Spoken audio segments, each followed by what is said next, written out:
আমরা প্রতিদিন যা খাই সেটাই ধীরে ধীরে আমাদের শরীর গড়ে তোলে। কিন্তু কিছু খাবার আছে যেগুলো আমরা না বুঝেই শরীরের ক্ষতি করে ফেলি। আজ কথা বলবো এমনই এক খাবার নিয়ে, ময়দা। ময়দা তৈরি হয় গম থেকে, কিন্তু তৈরির সময় গমের আসল পুষ্টিকর অংশ যেমন ফাইবার, ভিটামিন আর মিনারেল সবটাই প্রায় বাদ চলে যায়। ফলে যা থাকে তা হলো প্রায় শুধু শর্করা।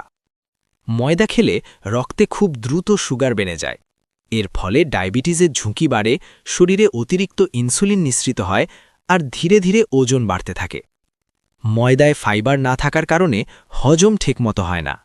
কোষ্ঠকাঠিন্য, গ্যাস, অ্যাসিডিটি এই সমস্যাগুলো অনেক সময় নিয়মিত ময়দা খাওয়ার ফল।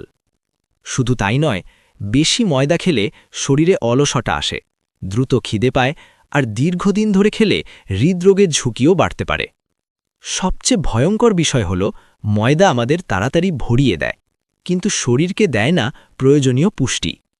মানে পেট ভরে কিন্তু শরীর অপুষ্ট থাকে। তাই এর মানে এই নয় যে একেবারে নিষেধ, কিন্তু প্রতিদিনের খাবারে ময়দার পরিমাণ কমানো খুবই জরুরি। তার বদলে আটার রুটি, লাল চাল, শাকসবজি আর প্রাকৃতিক খাবার বেছে নেওয়াই বুদ্ধিমানের কাজ। সচেতন হন, কারণ স্বাস্থ্যই আসল সম্পদ। ভিডিওটা যদি ভালো লেগে থাকে তাহলে অবশ্যই লাইক আর শেয়ার করুন। ফেসবুক থেকে দেখলে পেজটা লাইক করুন আর ইউটিউব থেকে দেখলে চ্যানেলটা সাবস্ক্রাইব করতে ভুলবেন না।